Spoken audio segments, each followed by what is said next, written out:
Hi student, कैसे हो आप लोग। चलो आज स्टार्ट करते हैं आज का क्लास। और आज का अपना टॉपिक होगा प्योर रजिस्टिव सर्किट। जैसे कि हम लोग जानते हैं, हम सबों के घरों में जो इलेक्ट्रिसिटी आता है वो एसी ही आता है और उस पर हम लोग अलग अलग तरह के लोड लगाते हैं। जैसे आप बल्ब यूज करते हो, फैन यूज करते हो, हीटर यूज करते हो, रेफ्रिजरेटर यूज करते हो, कूलर यूज करते हो, अलग अलग तरह के होते हैं। तो इस अलग अलग लोडों को मूलतः तीन प्रकार के लोडों में बांटा गया है और इसको मिक्स करके भी लगाया जाता है। जैसे तीन प्रकार अलग अलग हम बात करें तो हम बात कर रहे हैं रजिस्टिव लोड का, कैपेसिटिव लोड का और इंडक्टिव लोड का। तो पिछली क्लासों में हम लोगों ने पढ़े थे इंडक्टिव लोड के बारे में, तो आज पढ़ेंगे हम लोग रजिस्टिव लोड के बारे में। ये रेजिस्टेंस जो है मूल तौर पे ये बना होता है डिसिपेटिव एलिमेंट का। ये डिसिपेटिव एलिमेंट क्या होता है, जब इसमें हम इलेक्ट्रिसिटी देते हैं तो इलेक्ट्रिसिटी को क्या करता है, ये कंज्यूम कर देता है और कंज्यूम करके ये दूसरे एनर्जी में कन्वर्ट कर देता है। जैसे कि हम अगर बल्ब में अगर इलेक्ट्रिसिटी देते हैं तो वो हीट और लाइट में कन्वर्ट हो जाता है। इसके बाद अगर हम हीटर में देते हैं तो उसमें जब इलेक्ट्रिसिटी देते हैं तो वह क्या करता है, हीट में कन्वर्ट हो जाता है। तो इस प्रकार के जो लोड है, जैसे बल्ब हो गया, हीटर हो गया, ये आप आ गया अपना रजिस्टिव लोड में। किस लोड में? रजिस्टिव लोड में। आइए इसके बारे में हम लोग जानते हैं, क्योंकि हमारे घरों में जो मीटर लगा होता है उस पर हमें बिल पेमेंट करना होता है। तो किस आधार पे करते हैं? इसी आधार पे करते हैं हम लोग। तो आइए इसके बारे में हम लोग जानते हैं। ये आ गया आपका एक रजिस्टर है और इसको हम एक एसी सोर्स से कनेक्ट कर देते हैं। जब हम एसी सोर्स में एक रजिस्टर को यूज करते हैं तो ये प्योर रजिस्टिव सर्किट हो गया। क्या हो गया? Pure resistive circuit. मान लेते हैं कि इसमें वोल्ट है आपका V maximum sign omega T. तो हम देखते हैं कि इसमें करंट क्या है, करंट क्या पोजीशन क्या है। जैसे कि पिछले में हम लोग जब इंडक्टिव लोड के बारे में पढ़ रहे थे तो उसमें पढ़े थे कि जो कैलकुलेशन करके निकाले थे तो उसमें करंट लेग कर रहा था, वोल्टेज से करंट लेग कर रहा था। कितना? 90 डिग्री पीछे चल रहा था। तो इसमें देखिए वोल्टेज और करंट का जो है पोजीशन वो क्या है। तो ओम्स लॉ के आधार पर हम लोग जानते हैं I बराबर V by R. Ohm's law ये होता है ना, I बराबर V बाय आर। तो इसके स्थान पे हम लिखे I V sine omega T by R. तो इसके स्थान पे हम क्या लिख सकते हैं, जब करंट वोल्टेज वेरिएबल है और रेजिस्टेंस कांस्टेंट है तो इसके स्थान पर हम वेरिएबल करंट लिख सकते हैं I maximum sign omega T. तो ये आ गया अपना एक इक्वेशन ए और पहला ये था इक्वेशन फर्स्ट और इक्वेशन सेकेंड। इन दोनों इक्वेशन फर्स्ट और इक्वेशन सेकेंड से हमें पता चलता है कि दोनों सेम फेज में है। यानी हम कह सकते हैं it is clear from equation first and second that voltage and current are same phase. Same phase, voltage और करंट दोनों जो है क्या है, सेम फेज में है। यहां वोल्टेज और करंट दोनों सेम फेज में, क्योंकि इसमें भी ओमेगा टी है, इसमें भी ओमेगा टी है। साइन ओमेगा टी ये भी है, साइन ओमेगा टी ये भी है। आइए इसको हम फेजर डायग्राम में सजाते हैं।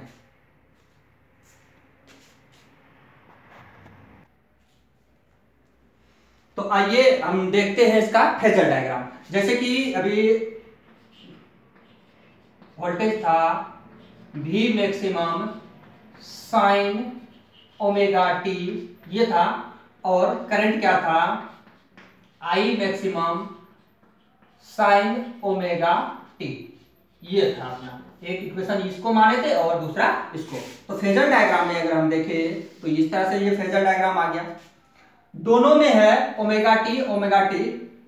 तो मान लेते ये ओमेगा टी है, क्या है, ओमेगा टी। वोल्टेज सपोज कर लो आप कि वोल्टेज आपका यहां है, यहां आपका वोल्टेज है, तो आपका करंट यहां हो सकता है। लेकिन फेज दोनों देखो, आप सिर्फ ये जानते हैं हम कि फेज दोनों सेम है, इन फेज है, मतलब एक ही में दोनों है। ये है आपका क्या, करंट। ये क्या है आपका करंट, ओमेगा टी, ये करंट है। ये है आपका फेजर डायग्राम। क्या आ गया आपका ये फेजर डायग्राम। इसको अगर दोनों के वोल्टेज और करंट में रिलेशन बताएं तो रिलेशन में आप इस तरह से दिखा सकते हो कि ये आ गया आपका वोल्टेज, तो ये आ गया आपका क्या करंट, ये क्या आ गया करंट, ये आ गया इसका रिलेशन, और ये आ गया इसका फेजर डायग्राम। आइए इसका साइनसोइडल डायग्राम भी बनाते हैं। साइनसोइडल डायग्राम में देखते हैं कि क्या करता है। साइनसोइडल का अगर बात करें,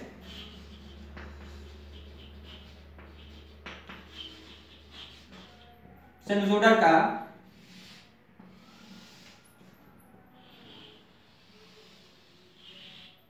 ये आ गया आपका वोल्टेज। क्या है ये वोल्टेज, साइन ओमेगा टी, ये वोल्टेज है। तो सपोज कर लो ये आ सकता है आपका क्या करंट। क्या है ये करंट, ये है आपका करंट। तो ऊपर वाला आपका वोल्टेज है और नीचे वाला आपका क्या है करंट है। ये साइनसोइडल वेव है। तो ये आपका आ गया V, सॉरी I, ये आ गया आपका V, ये प्लस में है, ये माइनस में है, तो यहां आएगा I माइनस में और ये आ गया माइनस में दोनों। तो इसका पावर का जो वेव बनाएंगे वो इस तरह से बनेगा,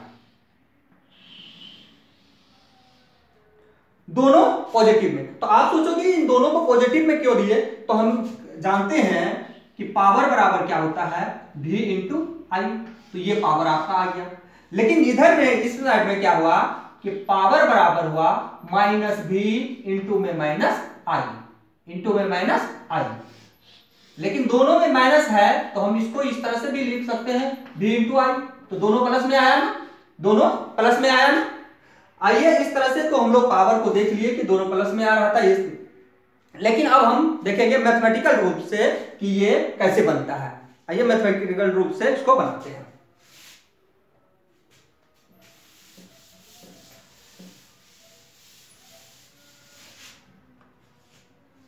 तो हम लोग जानते हैं क्या कि पावर बराबर क्या होता है V इंटू आई, ये होता है ना पावर बराबर, या पावर बराबर हम लोग जूल्स लॉ पर अगर कहे I square R, joules law के आधार पर पावर ये होता है। तो I क्या है यहां, तो I बराबर है I maximum sign omega T. तो इसको यहां पे रखे हम P इंस्टेंटेनस पावर का बात अगर करें तो ये आ गया आपका क्या I maximum sign omega T का होल स्क्वायर इंटू आर। तो यहां पावर क्या आ गया, इंस्टेंटेनस पावर आ गया आपका I स्क्वायर एम, आर भी यही लिख दो आप, R sine square omega T. तो साइन स्क्वायर है, साइन स्क्वायर को हम लोग लिख सकते हैं, साइन स्क्वायर ओमेगा टी को हम लोग लिख सकते हैं 1/2 1 माइनस cos 2 ओमेगा टी, लिख सकते हैं ना। यही वैल्यू हम अब यहां रखते हैं। तो ये हो गया आपका क्या, इसको क्या लिख सकते हैं 1/2 1 माइनस cos 2 ओमेगा टी, लिख सकते हैं ना। अब क्या करते हैं हम इसका एवरेज वैल्यू लेते हैं। क्या लेते हैं, पावर का एवरेज, एवरेज पावर का एवरेज लेते हैं। पावर का जब एवरेज लेंगे तो इसका भी एवरेज होगा, इसका भी एवरेज होगा, ये कांस्टेंट है तो कांस्टेंट का एवरेज क्या हो जाएगा आपका R/2, फिर इसको इससे मल्टीप्लाई करें तो ये हो गया maximum R cos 2 omega T बटे 2। जब इंटीग्रेशन के थ्रू अगर cos 2 ओमेगा टी का अगर हम एवरेज निकालते हैं तो ये आ जाता है आपका क्या, 0। ये क्या आ जाता है, 0। तो एवरेज पावर बराबर हो गया, तो एवरेज पावर बराबर हो गया, एवरेज पावर बराबर क्या हो गया, I²m/2 आ गया ना। ये क्या है, पिक वैल्यू है, मैक्सिमम करंट है। मैक्सिमम करंट का बराबर अगर हम आरएमएस का निकाले तो मैक्सिमम करंट बराबर हो जाता है आपका आरएमएस करंट इंटू √2 होता है ना। ये हम लोग जानते हैं ना, मैक्सिमम करंट बराबर क्या हो जाता है, आरएमएस करंट √2। तो ये वैल्यू हम यहां लगाते हैं तो ये पावर आ गया, एवरेज पावर में आरएमएस √2 का होल स्क्वायर इंटू r/2। तो फिर एवरेज पावर बराबर हो गया आपका, तो ये क्या आ गया, IRMS होल स्क्वायर इंटू 2 और r/2। 2 से 2 कैंसिल, एवरेज पावर बराबर हो गया आपका I² RMS R। ये आ गया, क्योंकि हमें पता है कि डीसी का करंट और एसी का आरएमएस करंट के बराबर होता है। डीसी का करंट या वोल्टेज एसी का आरएमएस करंट या वोल्टेज के बराबर होता है। तो अपना पावर आपका निकला, ये इस तरह से पावर निकला। तो इस तरह से हम लोग इसका पावर निकाले। तो आज का क्लास अपना था प्योर रेजिस्टिव के सर्किट के बारे में। ये क्लास कैसे लगा आप कमेंट करके जरूर बताएंगे। Thank you.